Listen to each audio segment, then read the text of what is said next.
Sócota en el imperio de los incas. Los huambos o huampus fueron anexados a los incas aproximadamente en el año 1460, estamos hablando del siglo XIII, en el reinado de Tupac Yupanqui, quien sometió este extenso reino, cuya extensión llegaba por el norte hasta el río Chamaya y limitó con los bracamoros. Abarcó los actuales territorios de Cutervo y Sócota.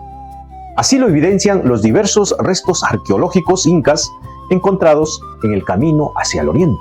Entonces, posteriormente, a partir de 1460, huambos o huampus, como así se denominaba, fueron sometidos por el imperio de los incas. Tupac Yupanqui fue el que sometió a estos pueblos o a estas culturas regionales, producto de la expansión incaica. Y es así que, siendo Sócota una jurisdicción de los huampos, a partir de la invasión incaica, la invasión del imperio de los incas, pasamos a formar parte ya del imperio incaico o del Tahuantinsuyo. La expansión inca llevada a cabo por el ejército imperial sometió a los huampos de manera diplomática. Es sabido que los huampos fue un tambo donde el inca descansaba durante algunos días en sus viajes de Cajamarca al norte y viceversa. Muestra de ello es el palacio de Incahuasi, a unos 10 kilómetros de la actual ciudad de Huambos. Además de otros restos arqueológicos en toda esta extensa área. No olvidemos también que, según el historiador Waldemar Espinosa Soriano, algunas veces el poderoso imperio de los incas pasó por el distrito de Sócota de hoy, o por la comunidad de Sócota de aquellos años, o por el poblado, o por la comunidad de Sócota. Alguna vez el poderoso imperio de los incas pasó por Sócota en camino o en su paso hacia Chachapoyas a conquistar más pueblos, como así pasó posteriormente con el sometimiento de los Chachapoyas. En el gobierno de Huayna Cápac se trasladó de los ayllus de los Longya y los Yamón a una parte de esta población hacia Sócota. Esto es algo muy interesante, ¿no?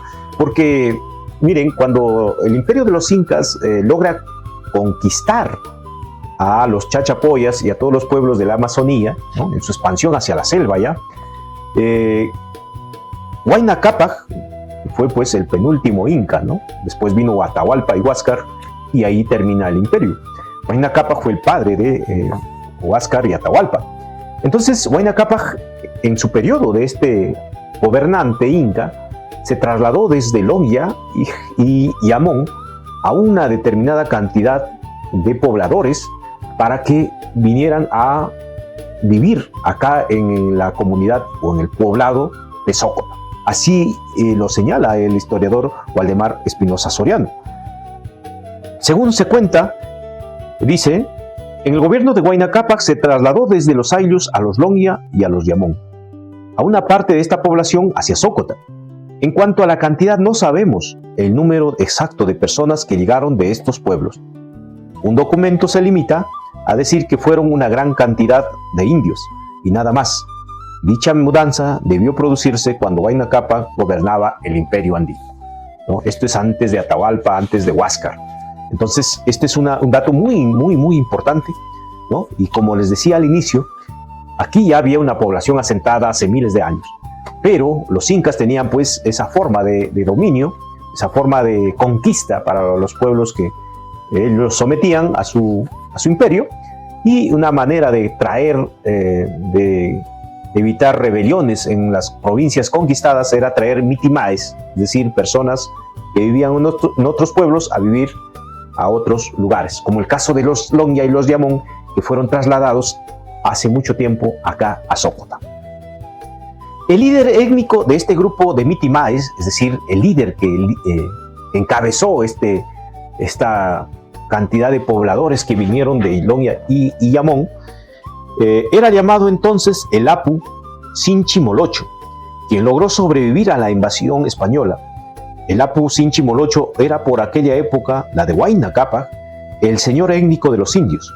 Además tuvo un hijo nacido en la época pre-europea, un joven a quien los españoles bautizaron con el nombre de Don Pedro Sinchimolocho. Este, desde antes que se produjera la mudanza, era ya un sujeto principal y prestigioso entre los grupos de Lonya y Yamón, con gran parte de los cuales pasó a asentarse en Sócota. Pedro Sinchimolocho fue uno de los primeros indios convertidos al cristianismo que habitó Sócota. Entonces, estos son algunos datos muy interesantes de la época incaica y qué rol o cuál fue, cómo fue la dinámica social, cultural y militar que se vivió en aquellos tiempos de nuestro querido pueblo de Sócota.